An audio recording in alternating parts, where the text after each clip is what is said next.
हूँ ताजमहल का कारीगर। आज मैं आप लोगों को ताजमहल के निर्माण के बारे में पूरी जानकारी दूंगा।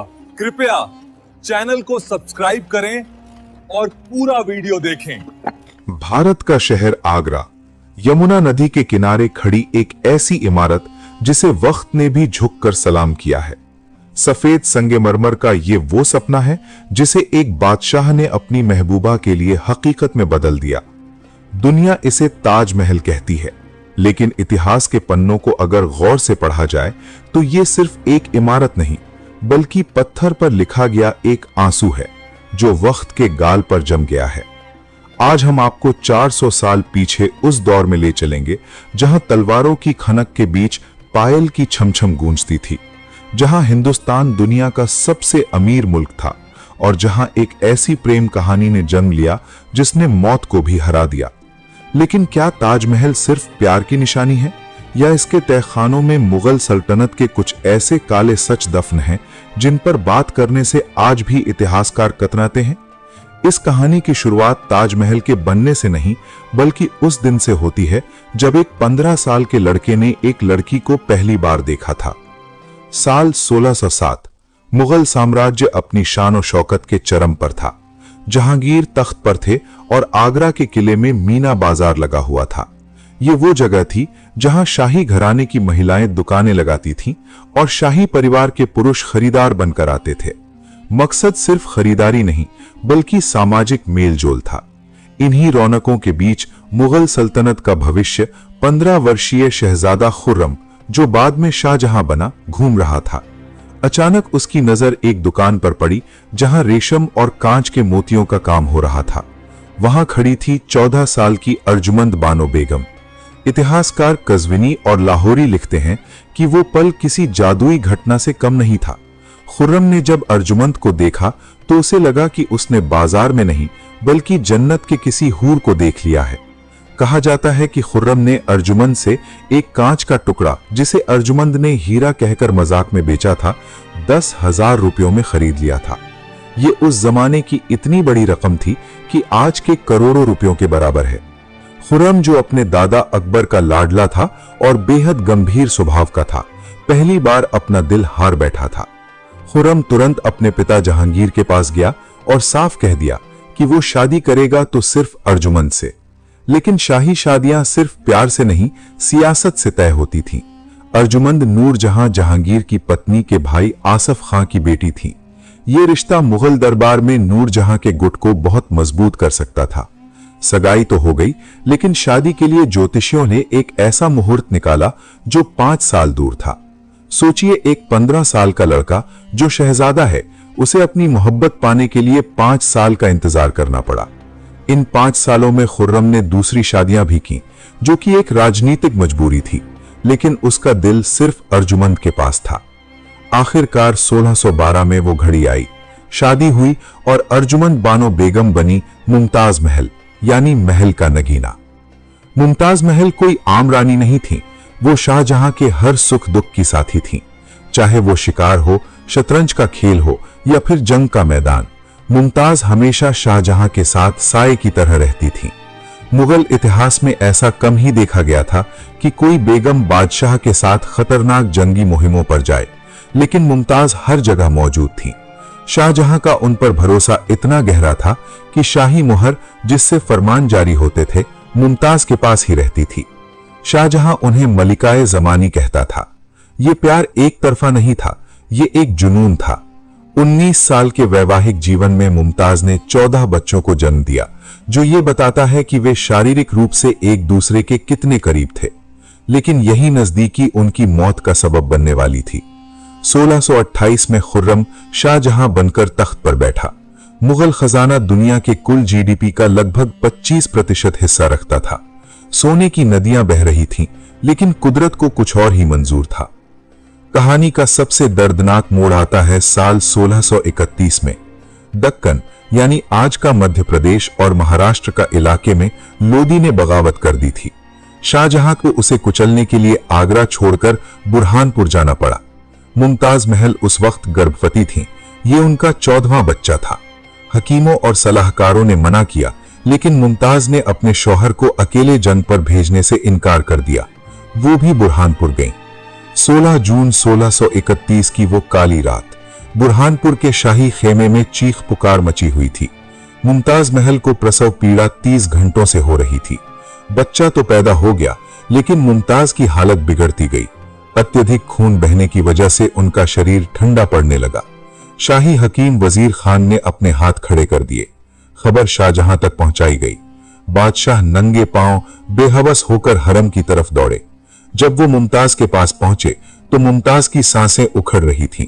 उस जमाने के इतिहासकारों के मुताबिक मुमताज ने मरते वक्त शाहजहां से 2 वादे लिए थे। पहला कि वो दोबारा शादी करके और बच्चे पैदा नहीं करेंगे ताकि उत्तराधिकार की लड़ाई ना हो, और दूसरा कि वो उनके लिए एक ऐसा मकबरा बनवाएंगे जैसा दुनिया में किसी ने ना देखा हो। 17 जून की सुबह मुमताज महल ने शाहजहां की बाहों में दम तोड़ दिया। मुमताज की मौत ने दुनिया के बादशाह को तोड़ कर रख दिया। कहा जाता है कि शाहजहां उस कमरे में गया और उसने खुद को अंदर से लॉक कर लिया। 8 दिनों तक वो बाहर नहीं आया। न उसने कुछ खाया न पानी पिया। बाहर सिर्फ उसके रोने की आवाजें आती थीं। जब 8 दिन बाद दरवाजा खुला तो जो शख्स बाहर आया उसे पहचानना मुश्किल था। 39 साल के बादशाह के बाल और दाढ़ी जो पहले काले थे, गम के मारे सफेद हो चुके थे। उसकी कमर झुक गई थी। आंखों के नीचे गहरे गड्ढे पड़ गए थे। शाहजहां ने पूरी सल्तनत में 2 साल का शोक घोषित कर दिया। रंगीन कपड़े पहनने पर पाबंदी लगा दी गई। संगीत और नाच गाने बंद कर दिए गए। इत्र और खुशबू का इस्तेमाल वर्जित हो गया। त्योहार फीके पड़ गए। बादशाह को अब न तख्त की परवाह थी न दुनिया की। उसे सिर्फ एक ही चीज का जुनून सवार था, मुमताज का वादा। एक ऐसा मकबरा बनाना जो कयामत तक उसकी मोहब्बत की गवाही दे। मुमताज को शुरू में बुरहानपुर के जैनाबाद बाग में अस्थायी रूप से दफनाया गया, लेकिन शाहजहां जानता था कि बुरहानपुर में वो भव्यता नहीं आ सकती जो वो चाहता है। 6 महीने बाद मुमताज के ताबूत को सोने के बक्से में रखकर हजारों सैनिकों की सुरक्षा में वापस आगरा लाया गया। अब शुरू हुआ दुनिया के सबसे बड़े आर्किटेक्चरल चैलेंज का दौर। शाहजहां ने अपने दरबार में ऐलान किया कि उसे एक ऐसा नक्शा चाहिए जो इंसानी सोच से परे हो। दुनिया भर से तुर्की, फारस, इटली और हिंदुस्तान के कोने कोने से आर्किटेक्ट्स और डिजाइनर्स को बुलाया गया। क्या ताजमहल का डिजाइन किसी एक आदमी ने बनाया था? अक्सर उस्ताद अहमद लाहौरी का नाम लिया जाता है, लेकिन मुगल रिकॉर्ड्स बताते हैं कि ये एक टीम एफर्ट था। शाहजहां खुद इस प्रोजेक्ट का हेड आर्किटेक्ट बन गया था। उसने अपने पूर्वजों की इमारतों की कमियों और खूबियों को परखा। हुमायूं का मकबरा दिल्ली से उसने डोम और 4 बाग स्टाइल का आइडिया लिया। अकबर का मकबरा सिकंदरा से मीनारों का आइडिया लिया और एतमाद-उद-दौला का मकबरा से पिएत्रा ड्योरा और सफेद संगमरमर की प्रेरणा मिली। शाहजहां ने इन सब को मिलाकर एक ऐसा डिजाइन फाइनल किया जो सिमेट्री का मास्टरपीस था। आगरा में यमुना नदी के किनारे एक जमीन का टुकड़ा शाहजहां को पसंद आया, लेकिन ये जमीन मुगल सल्तनत की नहीं थी। ये जयपुर के राजा जय सिंह की थी। शाहजहां इतना भी क्रूर नहीं था कि जमीन छीन ले, जैसा कुछ लोग मानते हैं, बल्कि दस्तावेज दिखाते हैं कि शाहजहां ने इस जमीन के बदले राजा जय सिंह को आगरा शहर के बीचों बीच 4 बड़ी हवेलियां दी थीं। ये एक बार्टर डील थी, लेकिन यहां इंजीनियरिंग की सबसे बड़ी मुसीबत खड़ी थी। यमुना नदी का किनारा। नदी के किनारे की जमीन दलदली होती है। इतनी भारी इमारत जिसका वजन लाखों टन होने वाला था, वो ऐसी जमीन पर टिक ही नहीं सकती थी। कोई भी आम इंजीनियर होता तो जगह बदल देता, लेकिन शाहजहां की जिद थी, मकबरा बनेगा तो यहीं, ताकि मैं अपने किले से इसे देख सकूं। तो मुगल इंजीनियरों ने 1632 में एक ऐसी तकनीक का इस्तेमाल किया जो आज भी मॉडर्न इंजीनियरिंग को हैरान कर देती है। उन्होंने जमीन खोदनी शुरू की, लेकिन सामान्य नींव नहीं, उन्होंने कुएं खोदना शुरू किए। नींव तैयार हो चुकी थी, अब बारी थी ढांचे के ऊपर उठने की। आमतौर पर इमारतों को बनाने के लिए बांस की मचान बांधी जाती है, लेकिन ताजमहल इतना विशाल और भारी था कि बांस उसका वजन नहीं सह सकते थे, और ना ही उस जमाने में स्टील की क्रेन होती थी। इतिहासकार लिखते हैं कि मुगल इंजीनियरों ने बांस की जगह ईंटों की मचान बनाई, यानी इमारत के साथ साथ एक और ईंटों की दीवार खड़ी की गई ताकि मजदूर ऊपर चढ़ सकें और भारी पत्थर पहुंचा सकें। कहा जाता है कि यह मचान इतनी विशाल हो गई थी कि कुछ लोगों का मानना था कि इसे हटाने में ही 5 साल लग जाएंगे। जब मकबरा बनकर तैयार हुआ, सिर्फ ढांचा, तो शाहजहां को बताया गया कि मचान तोड़ने में बरसों लगेंगे। शाहजहां, जो मुमताज की याद में एक दिन भी बर्बाद नहीं करना चाहता था, उसने एक शाही फरमान जारी किया, जो कोई भी इस मचान की ईंटें ले जाएगा, वो ईंटें उसी की होंगी। उस जमाने में ईंटें महंगी होती थीं। स्थानीय किसानों और मजदूरों ने जब यह सुना तो हजारों की भीड़ उमड़ पड़ी। रातों रात, जी हां, सिर्फ एक रात में पूरी मचान गायब हो गई। गांव वालों ने मुफ्त की ईंटों के लालच में बरसों का काम घंटों में निपटा दिया। यह शाहजहां की स्मार्ट मैनेजमेंट का एक नमूना था। ढांचा तैयार था, लेकिन यह अभी बदसूरत ईंटों और चूने का पहाड़ था। इसे वो सफेद जन्नत बनाने के लिए चाहिए था खालिस सफेद संगमरमर। शाहजहां ने पूरे हिंदुस्तान की खाक छान मारी, लेकिन उसे वो सफेदी नहीं मिली जो उसे चाहिए थी। आखिरकार राजस्थान के मकराना की खदानों में दुनिया का सबसे बेहतरीन मार्बल मिला। यह मार्बल सख्त था, चमकदार था और पानी को सोखता नहीं था, जिसका मतलब था कि यह सदियों तक पीला नहीं पड़ेगा। चुनौती, मकराना आगरा से 400 किलोमीटर दूर था। उस वक्त न ट्रक थे न ट्रेन। हजारों टन भारी चट्टानों को इतनी दूर कैसे लाया जाए? इसके लिए एक पूरा लॉजिस्टिक सिस्टम बनाया गया। लगभग 1000 हाथियों की फौज तैयार की गई। विशेष प्रकार की बैलगाड़ियां डिजाइन की गईं, जिनके पहिए बड़े और चौड़े थे ताकि वे भारी वजन से जमीन में धंस न जाएं। आगरा पहुंचने पर गुंबद की ऊंचाई तक पत्थर पहुंचाने के लिए सीढ़ियां नहीं, बल्कि 15 किलोमीटर लंबा मिट्टी का रैंप बनाया गया। बैलगाड़ियां और हाथी इस रैंप पर चढ़कर धीरे धीरे ऊपर तक पत्थर ले जाते थे। सिर्फ सफेद पत्थर काफी नहीं था। मुमताज के लिए शाहजहां को तारों जड़ा आसमान जमीन पर उतारना था। ताजमहल की दीवारों पर जो फूल पत्तियां आप देखते हैं, वो पेंटिंग नहीं है, वो कीमती पत्थर हैं जो मार्बल को खोदकर उसमें जड़े गए हैं। इसे पिएत्रा ड्यूरा या परचिनकारी कहते हैं। शाहजहां ने दुनिया भर के मुल्कों में अपने दूत भेजे ताकि नायाब हीरे जवाहरात लाए जा सकें। नीला पत्थर अफगानिस्तान से आया, फिरोजा तिब्बत से, जास्पर पंजाब से, जेड और क्रिस्टल चीन से, कर्नेलियन अरब से और नीलम श्रीलंका से मंगाया गया। कुल मिलाकर 28 प्रकार के बेशकीमती पत्थर ताजमहल की दीवारों में जड़े गए। उस वक्त ताजमहल सिर्फ एक मकबरा नहीं, बल्कि दुनिया का सबसे बड़ा खजाना बन गया था। अंग्रेज जब भारत आए तो उन्होंने इनमें से कई कीमती पत्थर दीवारों से खोदकर निकाल लिए, लेकिन जो बच गया वो आज भी हमारी आंखों को चकाचौंध करने के लिए काफी है। ताजमहल सिर्फ ईंट पत्थर नहीं है, ये ऑप्टिकल इल्यूजन का एक खेल है। मुगल आर्किटेक्ट्स उस्ताद अहमद लाहौरी और उनकी टीम जानते थे कि इंसान की आंखें धोखा खा सकती हैं, इसलिए उन्होंने पत्थर को भी धोखा देना सिखा दिया।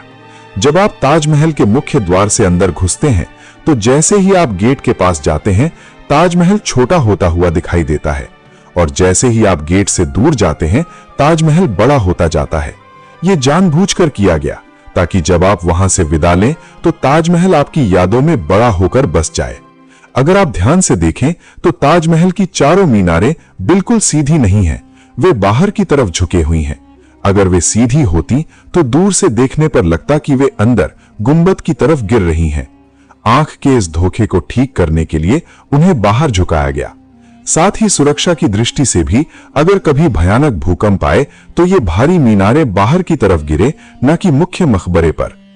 मुख्य द्वार पर कुरान की आयतें लिखी हैं। नीचे के अक्षर छोटे हैं और ऊपर सैकड़ों फीट ऊपर के अक्षर बड़े लिखे गए हैं, लेकिन जब आप नीचे से खड़े होकर देखते हैं तो सारे अक्षर एक ही साइज के लगते हैं। यह काम था मशहूर कैलीग्राफर अमानत खान का। अब बात करते हैं उस सबसे बड़े काले सच की जो हर किसी की जुबान पर है। क्या शाहजहां ने सच में मजदूरों के हाथ काट लिए थे? यह कहानी सदियों से सुनाई जा रही है, लेकिन इतिहासकार और आर्किटेक्चरल एक्सपर्ट्स का कहना है कि यह झूठ है। किसी भी समकालीन मुगल हिस्ट्री की किताब में या किसी विदेशी यात्री के नोट में हाथ काटने का जिक्र नहीं है, बल्कि सबूत इसके विपरीत हैं।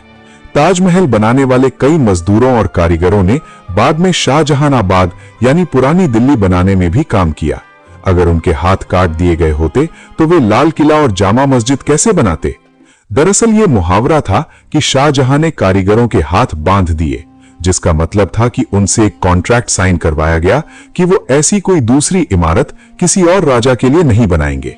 बदले में उन्हें पूरी जिंदगी पेंशन दी गई।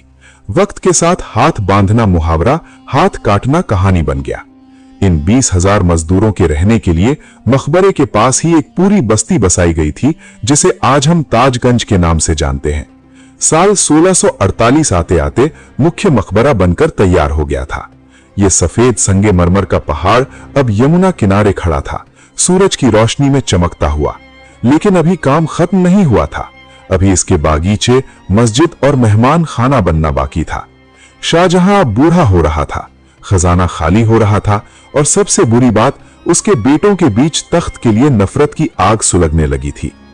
साल 1657 ताजमहल का मुख्य परिसर मस्जिद और मेहमान खाना बनकर तैयार हो चुके थे। 22 साल की मेहनत के बाद मुमताज का वादा पूरा हो चुका था। लेकिन आगरा की हवाओं में एक अफवाह तैर रही थी, एक ऐसी अफवाह जो आज भी इतिहासकारों के लिए पहेली बनी हुई है। काला ताजमहल।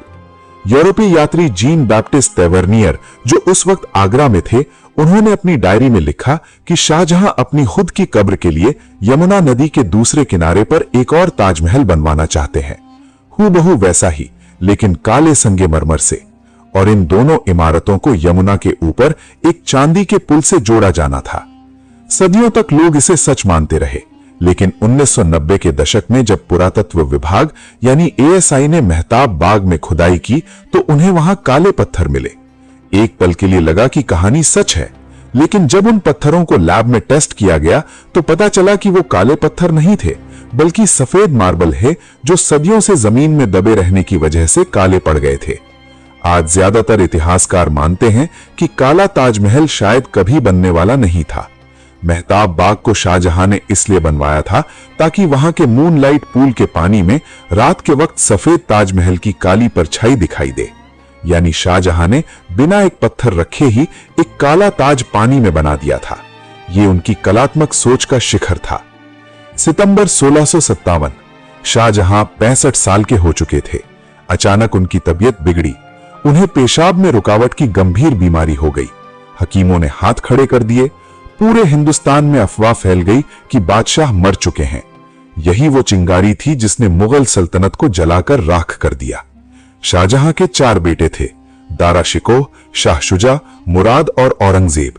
शाहजहां चाहते थे कि उनका सबसे बड़ा बेटा दारा शिकोह अगला बादशाह बने, लेकिन औरंगजेब को यह मंजूर नहीं था। दक्कन से औरंगजेब अपनी विशाल सेना लेकर आगरा की तरफ बढ़ा। इतिहास की सबसे खूनी उत्तराधिकार की लड़ाई शुरू हो चुकी थी। मई 1658 में सामूगढ़ की लड़ाई हुई। यह लड़ाई ताजमहल से सिर्फ 10 मील दूर लड़ी गई। औरंगजेब की चालाक रणनीतियों के सामने दारा शिकोह की फौज टिक नहीं पाई। दारा को भागना पड़ा। औरंगजेब जीत चुका था। वो आगरा पहुंचा और उसने आगरा के किले को घेर लिया, जहां उसका बीमार बाप शाहजहां मौजूद था। औरंगजेब ने किले पर हमला नहीं किया, बल्कि उसने क्रूर चाल चली। उसने किले में जाने वाली यमुना नदी की पानी की सप्लाई काट दी। जून की भीषण गर्मी में किले के अंदर पानी की बूंद बूंद के लिए लोग तरसने लगे। दुनिया का बादशाह शाहजहां, जिसने लोगों के लिए नहरें बनवाई थी, अब प्यास से तड़प रहा था। उसने औरंगजेब को एक भावुक खत लिखा।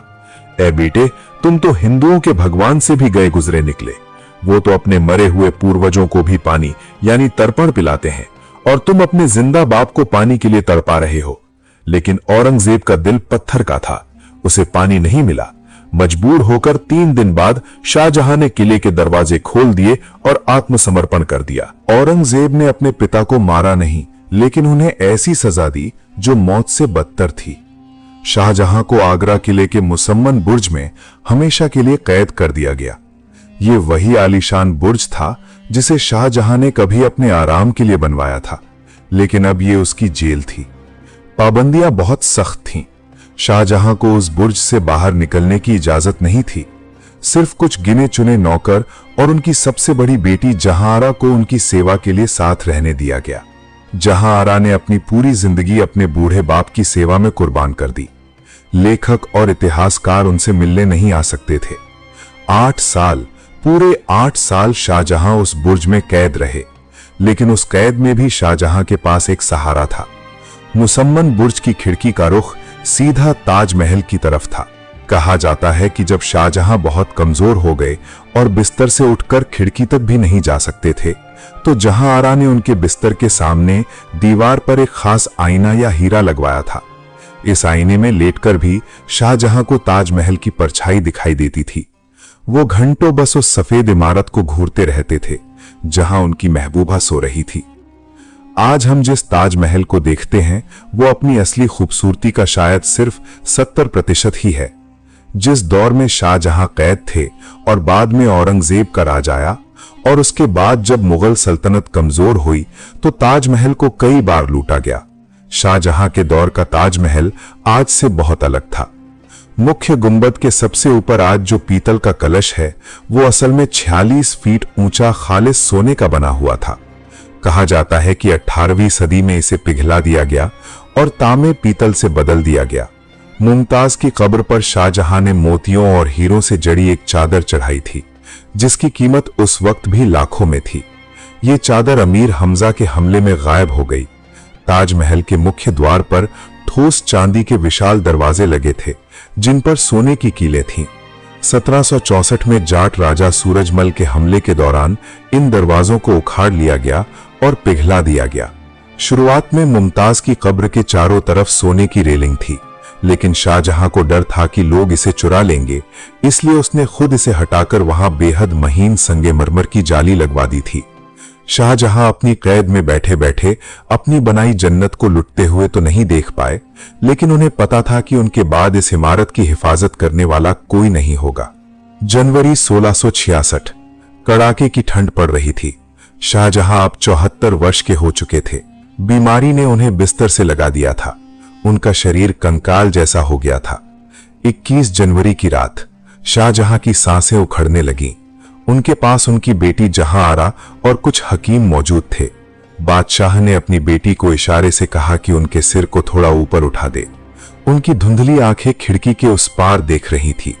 चांदनी रात में यमुना के उस पार ताजमहल चमक रहा था, बिल्कुल वैसे ही जैसे 35 साल पहले मुमताज का चेहरा चमकता था। क्या शाहजहां को अपनी मौत का गम था? शायद नहीं, क्योंकि मौत ही वो जरिया थी जो उन्हें वापस मुमताज से मिला सकती थी। 22 जनवरी 1666 की सुबह आगरा किले के मुसम्मन बुर्ज में सन्नाटा था। दुनिया का सबसे अमीर और ताकतवर बादशाह शाहजहां अब नहीं रहा था, लेकिन इतिहास की विडंबना देखिए। जिस शख्स ने अपनी पत्नी के लिए दुनिया का सबसे आलीशान मकबरा बनवाया, उसके खुद के जनाजे के लिए राजकीय सम्मान भी नसीब नहीं हुआ। औरंगजेब जो अब बादशाह था, उसने अपने पिता के अंतिम संस्कार के लिए कोई बड़ा जुलूस निकालने से मना कर दिया। उसका तर्क था कि यह इस्लाम के खिलाफ है और फिजूल खर्ची है। शाहजहां का पार्थिव शरीर चंदन के ताबूत में रखा गया। उसे आगरा किले के मुख्य द्वार से नहीं, बल्कि पीछे के एक छोटे चोर दरवाजे से निकाला गया। जनाजे के साथ कोई बड़ी फौज या जनता नहीं थी। सिर्फ कुछ गिने चुने लोग, कुछ नौकर और इस्लामिक विद्वान मौजूद थे। नाव के जरिए खामोशी से यमुना नदी पार करके ताबूत को ताजमहल के पीछे लाया गया। एक अजीब फैसला। ताजमहल के अंदर सिर्फ एक कब्र की जगह थी, बीचों बीच मुमताज महल की। शाहजहां ने कभी नहीं सोचा था कि उन्हें भी वहीं दफनाया जाएगा। औरंगजेब ने तय किया कि अलग मकबरा बनाकर पैसा बर्बाद करने की जरूरत नहीं है। उसने आदेश दिया कि मुमताज की कब्र के बगल में ही शाहजहां को दफना दिया जाए। यही वजह है कि ताजमहल, जो सिमेट्री का दुनिया का सबसे बेहतरीन नमूना है, वहां सिर्फ एक चीज असंतुलित है, शाहजहां की कब्र। मुमताज की कब्र बिल्कुल सेंटर में है, जबकि शाहजहां की कब्र जबरदस्ती साइड में घुसाई हुई लगती है। ये उस बेटे की आखिरी नफरत थी जिसने अपने बाप के परफेक्शन को मौत के बाद भी बिगाड़ दिया। जब आप ताजमहल घूमने जाते हैं तो मुख्य हॉल में आप संगमरमर की जो 2 खूबसूरत कब्रें देखते हैं वो नकली हैं। इन्हें सेनोटैफ्स कहा जाता है। असली कब्रें ठीक इनके नीचे एक गुप्त तहखाने में मौजूद हैं, जहां आम जनता का जाना सख्त मना है। नीचे का वो कमरा बिल्कुल साधारण है। वहां कोई पच्चीकारी या हीरे जवाहरात नहीं है। वहां सिर्फ सफेद चूने की पुताई है और जमीन पर 2 साधारण कब्रें हैं। इस्लामिक परंपरा के अनुसार मरने के बाद हर इंसान बराबर होता है, चाहे वो बादशाह हो या फकीर। इसलिए असली कब्रों को सजाया नहीं गया है। वहां का माहौल बेहद रूहानी और डरावना भी है। सन्नाटा इतना गहरा है कि आप अपनी धड़कन सुन सकते हैं। इस कमरे का मुंह दक्षिण की तरफ है, लेकिन इसे ईंटों से हमेशा के लिए बंद कर दिया गया है। साल में सिर्फ 3 दिन इसे खोला जाता है और तब भी सिर्फ कुछ चुनिंदा लोग ही नीचे जा सकते हैं। अब बात करते हैं उस रहस्य की जिसने पिछले कुछ सालों में इंटरनेट पर तूफान मचा रखा है। ताजमहल के तहखाने में बंद 22 कमरे। ताजमहल का जो चबूतरा है उसके नीचे यमुना नदी की तरफ एक लंबा गलियारा है जिसमें 22 कमरे हैं। इनके दरवाजों पर ताले लटके हुए हैं और इन्हें लोहे की जालियों से बंद किया गया है। कुछ लोगों का मानना है कि इन कमरों में हिंदू देवी देवताओं की मूर्तियां हैं या कोई पुराना शिव मंदिर है जिसे शाहजहां ने छुपा दिया था। पुरातत्व विभाग यानी ASI और स्ट्रक्चरल इंजीनियर्स का कुछ और ही कहना है। ताजमहल बहुत भारी इमारत है। इसे सीधे जमीन पर खड़ा करने के बजाय मेहराबों पर खड़ा किया गया है ताकि वजन बराबर बंट जाए। ये कमरे उसी आर्च सिस्टम का हिस्सा है। दूसरा और सबसे बड़ा कारण है मार्बल कैंसर। ये कमरे मार्बल से बने हैं। अगर इन कमरों को खोल दिया जाए और टूरिस्ट्स वहां जाने लगे तो इंसानी सांसों से निकलने वाली कार्बन डाइऑक्साइड वहां जमा हो जाएगी, जो नमी के साथ मिलकर केमिकल रिएक्शन करेगी, जो मार्बल को पाउडर बनाकर झड़ने पर मजबूर कर देगा। यही वजह है कि इन कमरों को हवा और इंसानों से दूर रखने के लिए सील किया गया है। हाल ही में ASI ने इन कमरों की कुछ तस्वीरें जारी की थीं, जिनमें सिर्फ खाली दीवारें और मरम्मत का काम दिखाई दे रहा था, कोई खजाना या मूर्ति नहीं। 400 साल तक आंधियों और हमलों को झेलने वाला ताजमहल आज अपने सबसे बड़े दुश्मन से लड़ रहा है, प्रदूषण और कीड़े। यमुना नदी जो कभी ताजमहल की जीवन रेखा थी, आज इतनी गंदी हो चुकी है कि उसमें ऑक्सीजन ना के बराबर है। इस गंदे पानी में एक खास तरह का कीड़ा गोल्डी चिरोनोमस पनप रहा है। ये कीड़े लाखों की तादाद में उड़कर ताजमहल की ठंडी दीवारों पर बैठते हैं और वहां अपना हरा मल छोड़ते हैं। इससे सफेद संगमरमर धीरे धीरे हरा और पीला पड़ रहा है। ताजमहल को बचाने के लिए अब वही तरीका अपनाया जाता है जो महिलाएं अपने चेहरे के लिए करती हैं, मुल्तानी मिट्टी का लेप। ASI की टीम समय समय पर ताजमहल की दीवारों पर मुल्तानी मिट्टी का लेप लगाती है। ये मिट्टी मार्बल के रोम पुद्रों से गंदगी सोख लेती है और जब इसे धोया जाता है तो ताज फिर से चमक उठता है। लेकिन सवाल यह है कि ये फेशियल आखिर कब तक इस बूढ़े होते अजूबे को जवान रखेगा। कहानी के अंत में हम फिर वहीं खड़े हैं, आगरा में ढलते सूरज के सामने। ताजमहल क्या है? कुछ के लिए ये सिर्फ एक टूरिस्ट स्पॉट है जहां अच्छी तस्वीरें आती हैं। कुछ के लिए ये शाहजहां की फिजूल खर्ची है जिसने मुगल खजाना खाली कर दिया, और कुछ के लिए ये विवादों का एक मुद्दा है। लेकिन अगर आप इतिहास के शोर को शांत करके देखें तो ताजमहल इंसान की अमर होने की चाह का सबूत है। शाहजहां जानते थे कि उनका शरीर मिट्टी में मिल जाएगा, मुमताज की खूबसूरती भी खाक हो जाएगी, लेकिन उन्हें अपनी मोहब्बत पर इतना गुरूर था कि उन्होंने उसे पत्थर में कैद कर दिया। गुरुदेव रविंद्रनाथ टैगोर ने ताजमहल के लिए कहा था, एक आंसू जो वक्त के गाल पर हमेशा के लिए थम गया है। 1607 के मीना बाजार से शुरू हुई एक नजरों की गुस्ताखी 1631 के बुरहानपुर के दर्दनाक मंजर से गुजरते हुए 1654 में संगमरमर का पहाड़ बनी और 1666 में एक कैदी की मौत पर खत्म हुई। ताजमहल सिर्फ शाहजहां और मुमताज का नहीं है, ये हर उस इंसान का है जो ये मानता है कि जज्बात मौत से भी ज्यादा ताकतवर होते हैं। 400 साल बाद भी जब पूर्णिमा की रात को चांद की रोशनी उस गुंबद पर गिरती है तो ऐसा लगता है जैसे शाहजहां आज भी अपनी खिड़की से मुमताज को देख रहे हैं और ये कहानी अभी खत्म नहीं हुई है।